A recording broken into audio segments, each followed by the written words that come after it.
जय गुरुदेव।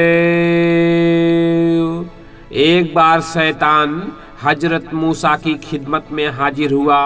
जी हाँ गुरु प्रेमियों, परम पूज्य स्वामी जी महाराज ने सत्संग सुनाते हुए कहा, हमेशा याद रखो कि यहाँ से जाना है, न तो अपना यह देश है, न यहाँ का सामान अपना है, ना तो यह शरीर अपना है, और जितने भी सगे संबंधी छोटे बड़े हैं कोई भी अपने नहीं हैं। जब यह बात समझ में आने लगे तो पहले से ही सचेत रहो।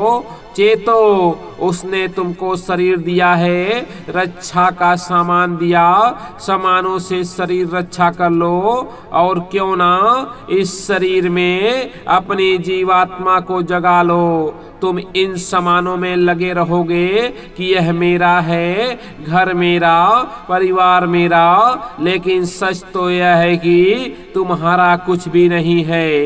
इस दुनिया में तुम जहाँ कहीं गए, मनुष्य शरीर में, पशु पक्षी की योनि में तुमने परिवार बनाया, मनुष्य शरीर में बड़े हुए, शादी हुई, बच्चे हुए, तुम इसी में लगे रहे। तब तक इस शरीर का समय पूरा हो गया और फिर यहाँ से चले गए। हरदम यहाँ से चलो चलो की आवाज आती है। जिस शरीर में बंद करेगा वहाँ भी यही कहेगा कि यहाँ से जाओ, इसमें से निकालेगा, उसमें बंद कर देगा, उसमें से निकालेगा और कहीं बंद कर देगा। इसलिए यह जोर दिया जाता है कि अब की बार मौका मिला है मनुष्य जीवन का, तो भजन कर लो। अपनी जीवात्मा के लिए भी कुछ इकट्ठा कर लो। संसारी काम के लिए 12 आना लगाया तो 4 आना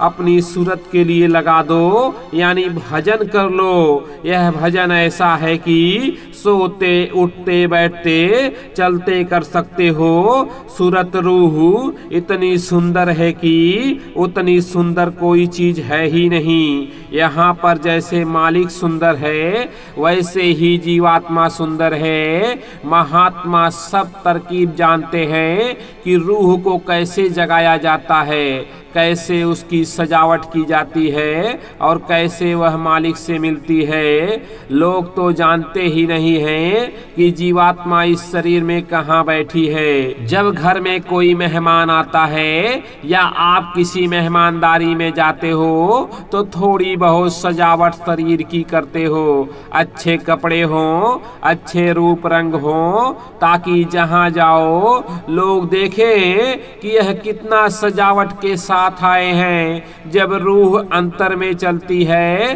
तो देवी देवता ब्रह्मा पार ब्रह्मा देखकर खुश होते हैं और आत्मा का भाग्य सराहते हैं, और मालिक तो बहुत खुश हो जाता है। इसकी सजावट के लिए 5 सखियां साथ रहती हैं, शील, क्षमा, संतोष, विरह, विवेक आदि।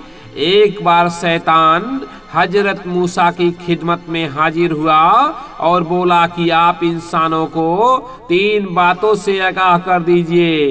पहले लोग गुस्सा होने की आदत से परहेज करें, क्योंकि जो कोई जल्दी भड़क जाता है उससे मैं ऐसा खेलता हूँ जैसे बच्चा गेंद से खेलता है। दूसरे, औरतों से बचें, क्योंकि दुनिया में मैंने जितने भी जाल बिछाए हैं उसमें सबसे भारी और मजबूत बंधन औरतों का है, और इससे कोई माई का लाल बच नहीं सकता।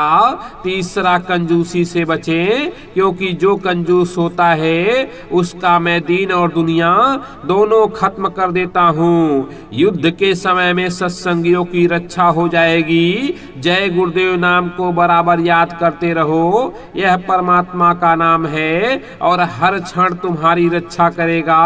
ऊपर से बम गिरेंगे किंतु फूटेंगे नहीं। नहीं मालिक रक्षा करेगा। जो लोग मांस, मछली, अंडा, शराब, रिश्वत, बेभिचार नहीं छोड़ेंगे उनकी अकाल मृत्यु होगी।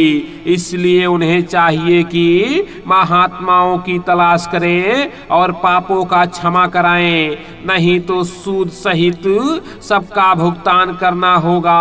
आध्यात्मिक अभ्यास साधना के तरीके से साधन से ही नहीं होता। साधन कई प्रकार के होते हैं। एक तो शारीरिक साधन होता है, जैसा कि हम अभ्यास के वक्त में साधन करते हैं।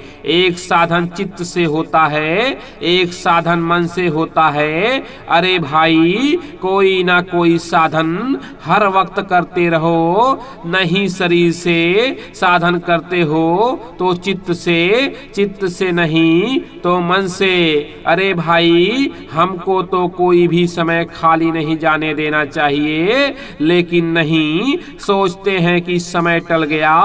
अब मन से और चित्त से भी दिन में साधन नहीं करते। साधन का काम वही है जो कि 24 घंटे लगातार लगा रहे। तो साधन शरीर से भी, मन से भी और चित्त से भी करते रहना चाहिए। लेकिन साधन भी नहीं, विरह भी नहीं, विरह सूख गई तब कैसे काम होगा। कृष्ण भगवान ने कभी नहीं चाहा था कि महाभारत हो। उन्होंने हर तरह से समझाने की कोशिश की, लेकिन अंत में अर्जुन से कहा कि उठा लो गाड़ियू। उसके बाद जो हुआ वह आप जानते हो। जब महापुरुष ढील देते हैं तो ऐसा भयानक दृश्य हो जाता है कि उसको देखकर लोग भयभीत हो जाते हैं। उस समय में कर्मानुसार अच्छे लोगों की रक्षा हो जाती है और अधर्मियों का विनाश हो जाता है। जब तुम दोनों आंखों को बंद करते हो तो तुम्हारा पहला कदम इस आकाश के ऊपर स्वर्ग में पड़ता है। जीवात्मा इस शरीर से अलग होकर पलक मारते ही वहां पहुंच जाती है। जीवात्मा का और वहां रहे देवी देवताओं का सूक्ष्म शरीर होता है, जिसे लिंग शरीर कहते हैं। वहां ब्रह्मा, विष्णु, महादेव सब मिलेंगे। तुम्हें वहां बड़ी सावधानी बरतनी होगी।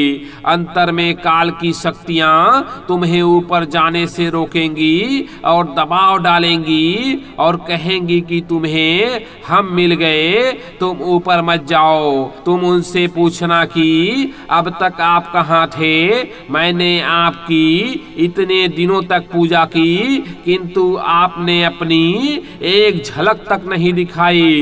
अब तो हमें गुरु मिल गए हैं। यदि फिर भी वो तुम्हें झुकाने के लिए दबाव डालें और कहें कि मुझे प्रणाम करो, चरणों में झुको और मेरे अधीन हो जाओ, और इसके लिए वह बल का प्रयोग करें, तो तुम तुरंत नाम को याद करना। नाम का स्मरण करते ही बड़ी से बड़ी शक्ति हो, ईश्वर हो, ब्रह्मा हो या कोई और शक्ति हो, तुरंत तुम्हारे रास्ते से हट जाएगी और दोनों आंखों के मध्य भाग से सीधा रास्ता इस आसमान के ऊपर जाता है। वहीं से देवलोक की रचना शुरू होती है। देवी देवताओं की सुंदरता तथा वहां के दृश्य मन को मोह लेते हैं। वहां की सुंदरता और आनंद साधक को रोकने का और वहां से न जाने की प्रेरणा देते हैं। ऐसी हालत में वहां पग पग पर गुरु की जरूरत होती है, वरना साधक कहीं भी फंस जा सकता है। तुम दुनिया के आनंद को छोड़ना पसंद नहीं करते हो तो स्वर्ग या वैकुंठ, जहां से रूहानी सफर की शुरुआत होती है, उसमें गुरु के न रहने पर तुम वहां फंस जाओगे। इसलिए काल भगवान की शक्तियों से सावधान और चौकन्ने रहने की जरूरत है। अनेक रूपों में वह साधक को गिराने की कोशिश करते रहते हैं, किंतु गुरु सर्वसमर्थ पग पग पर हर जगह साधक की संभाल करते रहते हैं। यदि गुरु साथ ना हो तो साधक को गिरने में जरा भी समय नहीं लगेगा। जय गुरुदेव, जय गुरुदेव।